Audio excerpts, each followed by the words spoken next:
plate, just preparing for kind of what quarterback you may see. So I guess it's good news. You're kind of used to this at this point. Yeah, you kind of you're ready to ride, and you always prepare, even if somebody has a defined starter, defined QB1, even if it's not as good looking guys, the picture you sent me. But you always prepare for two guys or a backup in case a situation happens, somebody gets hurt. But this week, obviously, you're preparing for Jalen Jones, number 4, who was a starter most of the year up until last week. I think he played mostly receiver last week and took a few snaps as a more of a wildcat running type quarterback. Man, some specialty plays with him. But he's looked really good back there. Looked good in the Maryland game. Looked good in the Florida game. I think, to me, those are 2 of his best games. And just, a kid that's played a lot of different places. I think he signed with Florida out of high school, started at Jackson State, was at JUCO, Bethune-Cookman, and now Charlotte. So he's been around a few places, an older guy, and certainly has some speed and some wheels back there. So you got to know, what he's capable of. When 11's back there, he started the game last week. He's played in every game this year. He's more of a pocket passer. He's from Wakefield High School in Raleigh. Really good operator, throws the ball really well down the field. Thought he made a nice throw at the end of the game at Navy, and does some good things. So you're going to prepare for both. You have a little bit different game plan, a little bit different call sheet for both guys. But it is what it is, kind of each and every week. And like you said, we've been prepared for that all year, and you've seen a little bit all year of not knowing if this kid's going to play or that kid's going to play. So you just kind of prepare for all of it. And our guys have done a really, really good job of just handling that. And I think all those experiences throughout the year have helped us this week in practice. Last week you faced a quarterback who kind of wiggles around, scrambles a little bit. You mentioned you might see that again this week. So what do you tell the guys just about being in coverage and extended? Yeah, I think Preston Stone's a really good example of a guy that can create some plays with his legs and move around and has really good arm talent, all those things. He does a really good job that we saw last Thursday night. And I think a couple plays he made down the field was in scramble situations, and I think a couple guys at times just took their eyes off just for a second, or step. He thinks he's breaking the line of scrimmage, and they step up instead of plastering their man. So that experience will carry over this week. We've done a good job in practice this week, practicing those things as far as scramble drill. Just hey, if the pocket, the quarterback breaks the pocket, a plaster on. If you're free, make sure you add on those type of things. So you certainly take those experiences from last week and carry them over to this week. Y'all played a lot of corners this year. What's that relationship like with Jules and those guys as far as deciding who plays when? I mean, I know Siobhan and Antoine played at a high level, so the other guys as well. Yeah, and when you're having to cover about 20 deep balls down the field like last week at SMU, you better make sure those guys are fresh and can keep going because they're rolling their receivers in and out, and they got some really talented receivers. So we're going to make sure we are able to do the same. I think Siobhan probably played the most snaps of anybody of those guys last week and had a really good game. I mean, outside one deep ball, I thought that's the type of Siobhan we've been expecting all year, and you finally see him getting that confidence. And now I told him the next step is just go pick a few of those things off, and we'd all be really happy. I thought IBM made a nice play down the field in the end zone, and you saw his swagger and his confidence just go out the roof right there on that one play, and you kind of felt like, hey, he's back to who we expected him to be. He's been playing meaningful snaps out there. Antoine Jackson, obviously, started the last couple games, doing a good job.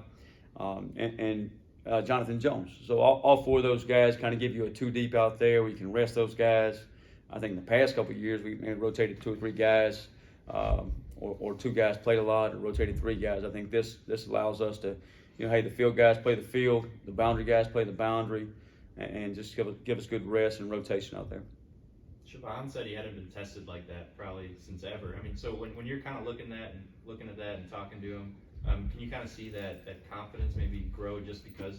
Yeah, and I think the outcome of the game was not what we certainly wanted, but we did some good things in the game, defensively, and there's some things we got to improve on defensively, and we got to go back to work on and do a better job of starting with me and do a better job of fixing them. But I did see not just Siobhan, but there's things that happen throughout the game that defensively we gain confidence through, and you've seen that through the last couple of ball games. Not necessarily the outcome, but the process. We're getting there. We're getting where we need to be, and those young guys like a Siobhan is gaining those reps and gaining that experience where he is getting tested down the field. Now he knows he can make the play. Now he knows, hey, if I just get my eyes around a little quicker, cut it off a little quicker, hey, I can get a pick here.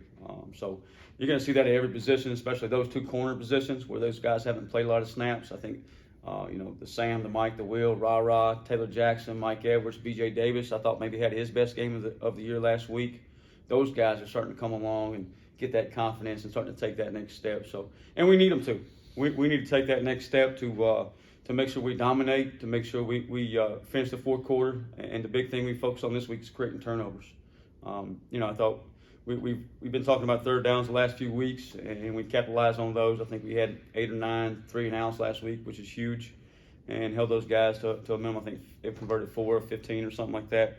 But the next step we got to take is create a turnover. Get our offense a football across the 50, or go score with it and get us in position to put points on the board. So we've really been focusing on each of our indie periods. We did a drill against the offense today of just, hey, how can we take the ball away from the offense and create more havoc and chaos for the quarterback so we can get a bad ball in the air and we go pick it off. So we've been focusing hard on that.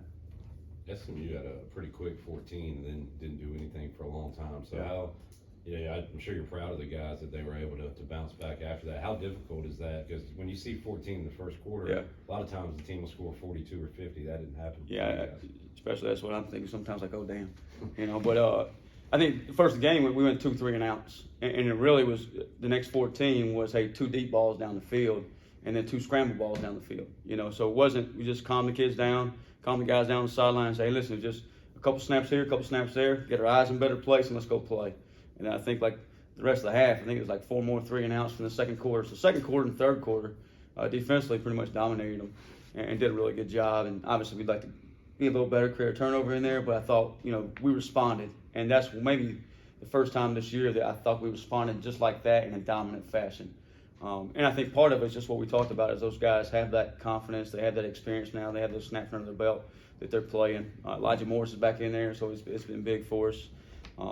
And guys are stepping up and coming along. So you're right, just seeing that first quarter, you got ooh, and they kind of caught their breath, bounced right back, and responded for 2.5 quarters. We talked to Elijah on Tuesday, kind of asked him how much goes into learning basically how to play each position on the defensive front as a coordinator. How much versatility does that give you and Coach Tesh to be able to employ those guys in different places? It makes it easy. I mean, as far as now you can play. We always tell guys if you can play multiple positions, mistake free. Now you've made yourself more versatile, play multiple spots and be on the field more. And then you also don't have to. Eli's at the nose or at the tackle. How are we going to get him free? You can scheme things up like that and put in different places. Same as your Mike and Wills. I think Mike Edwards played some Mike linebacker last week. And that also tells you a little bit about their development as far as a player and how they understand the defense and the scheme and their techniques and stuff like that. And they've been working hard to do that. So just really proud of those guys. And I think we got a few more guys that are flipping around. I mean, Jeremy Lewis has played linebacker, played edge. We put him in we call it the spinner package, where it's more like a 3-3 stack, and he's floating around in there. So just his knowledge of the game and his experience and the snaps he's had has allowed him to do a lot of different stuff, and I think you'll see more of that going forward. I imagine usually going into a matchup, you're familiar with the head coach or coordinator or something. How about Biff's a pretty interesting guy? Are you familiar with anybody over there in Charlotte? Not a whole lot. I know a couple of guys just through being on the road and bumping into them in there. And obviously, you go back and research their backgrounds and kind of where they came from and, where maybe they pull their philosophy from. It's, like you said, it's very interesting backgrounds as far as the OC, Mike Miller, and the head coach, the O-line coach, and kind of just following and tracing them back and how they all connect the dots. But you don't have any film to pull off of last year. You can't go back and hey, well, what did they do in this situation last year? What did they do in that situation? So you're kind of just looking at totally this year, which is, you got enough games at this point in time, you kind of get a feel for it. But, you certainly respect the job they've done and the job that they've done throughout their career and where they've been to get to this point. And I think, they've taken over a program that's, not had a whole lot of success. And I think they keep fighting and got the kids playing hard and doing a really good job. With Navy's scheme and yours being so similar, what kind of weight do you put into last week's game and how they kind of stopped the offense from getting anything going? I called Coach Newberry and asked him to send me a couple of those third down stops and a few of those turnovers he had, but he said he couldn't do anything for me. No, you do see some things on film, though, that you know, we obviously followed each other. I followed him at Kennesaw State, him and Coach Volker, and they're certainly doing a great job up there, and did a great job. Anytime you can shut somebody out and play defense like they did, you're going to have a special day, and there's not a whole lot of those in college football. Every time you turn on the score on Saturday, you see very few shutouts. So to have a day like that for them was special.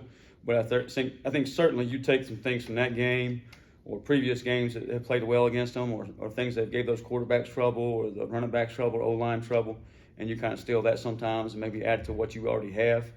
Obviously not going to change your scheme or what your philosophy is, but you can kind of, hey, there's something we already do that we can steal and kind of add to, or hey, look what gave them problems there. Let's go with that. So with those guys, you know, certainly got Navy playing hard and doing things the right way, and hopefully we can replicate some of that success they had. Anything else?